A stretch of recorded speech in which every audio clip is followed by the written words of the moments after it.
chosen.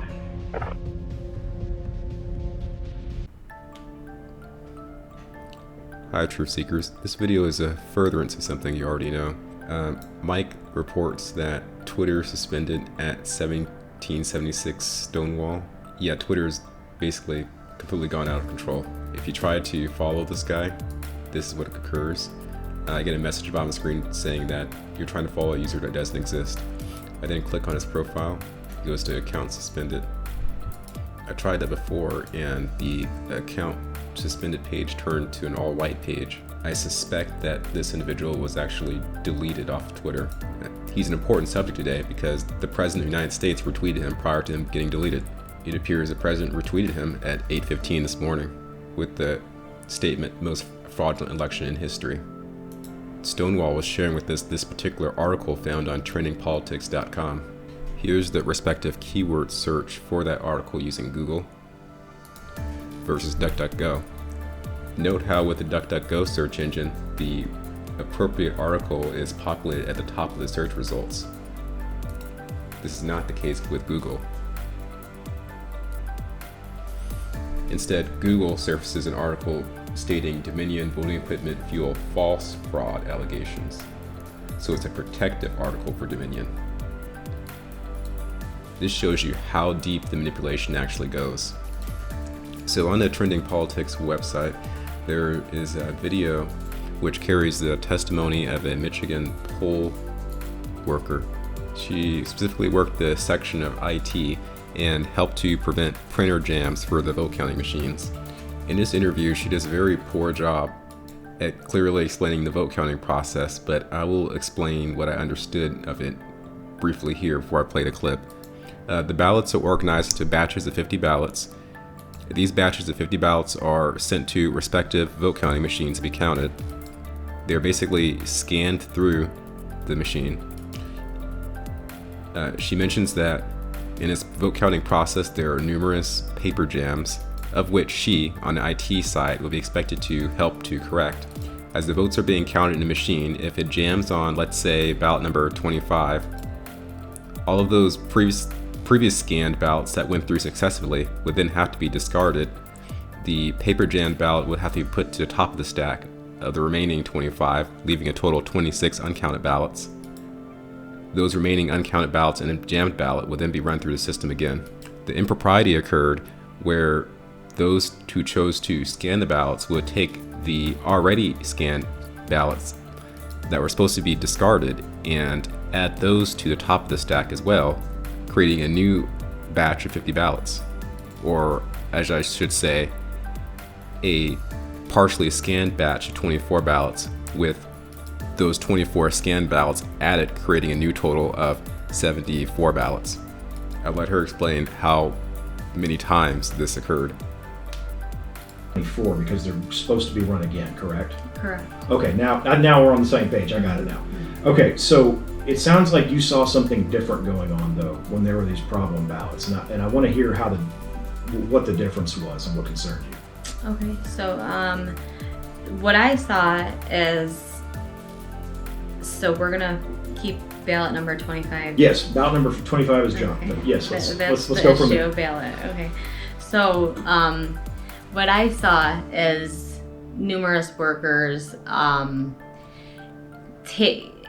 when the PC would throw the error out and say ballot number 25, and stop at ballot number 25 has an issue. Mm-hmm. Instead of discarding the entire batch and restarting, they would take the ballots on top of the scanner or the tabulator, and they would put them back in the whole stack. So now we have a batch of 50 again, and they would rescan them. Double counting. That would be double counting ballots. Okay. That would be double counting. But I've seen numerous times them keep doing this. And machines that would say that, I would walk by and the machines would have a number of ballots scanned, and the number should have never went over 50. So what numbers were you seeing on these? I was seeing around 400 to 500. So you're telling me that we had batches of ballots that were being counted? Goodness, not. Notice how she nods when she says 400 to 500. Her body language is in synchrony with her statement. This reduces the possibility she's lying, doesn't completely eliminate it. 10 times. Eight to 10 times. Wow. So did you ever get a look at what was on those ballots? Did you have any way of knowing whether they were one slate of candidates or another, or straight red? And this explains the reason for this scam. You're gonna be really surprised what she says here. Straight blue. I did. There were times, you have to keep in mind that ballots are hard to read, especially when you cannot touch anything. You have to stay a certain distance away. Sure. But yes, I did see numerous ballots throughout the night. Did you feel that they tended to lean one way or the other in terms of slate of candidates? Oh, absolutely. Would you like to tell us for which one? Yeah, Biden. I did not see not a one ballot for Trump, not one. She didn't see a single ballot for President Trump. So they kept rescanning these all Joe Biden ballots over and over to help increase the total for Joe Biden. And that's her allegation. No Trump time. votes in all of these. The whole time I was there, I did not see it. When were you there? I was there for 24 hours. On election day. Yes. She was there for a day, people. From So the day. tell me again, you got there when, just so I make 6 sure. a.m. You got there at 6 a.m. and then you left Wednesday about 6 a.m.?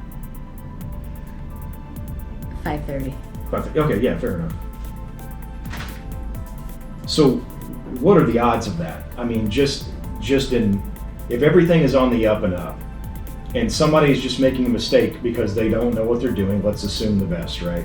What are the odds, you think, I'm asking for a speculation here, that all of those ballots in this mistaken batch that's being horribly mishandled by this unfortunate untrained worker, what are the odds that this is an honest mistake if they're all for one candidate or one set of candidates in one party?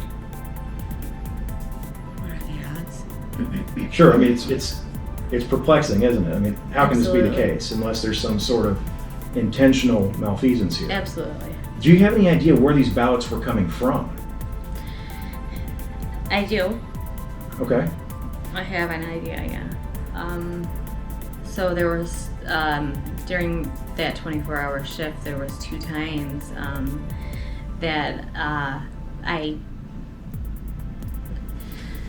so the TCF Center they were responsible for supplying their employees with food. They said they only had enough food for not even a third of their employees, so they had to bring in food from the outside. It was a big garage door that opened, and these vans that pulled in weren't even big enough they weren't even big enough to carry food in them. I never saw any food being brought out of them. So you saw vans show up Yeah. to the back of the TCF Center? Yeah. About when did you see that? There was one on morning shift and there was one on the night shift. So the night shift one would have come first then, right? Tuesday night? No, the morning shift one came first. Okay, what time was that? The van, approximate time the van came. Yes, ma'am. I would say, 1. At Their one- lunch was between 1 and 3, Okay. So the first van came Tuesday at 1 p.m. approximately. Roughly, sure. I'm not trying to, Yeah. get you down to the minute and second here, just Yeah. approximately. Yeah. And the second one would have been, I would say the second one was I would say the second one, which is really, really odd now that certain things keep coming to me now that you're asking me this question. It's very odd that the second van came 2 hours before I got off my shift. So around 3:30. around 3:30. Okay. Would it surprise At 3:30 a.m. on November the 4th. Around the time we had the the vote tally switch for Michigan and Wisconsin.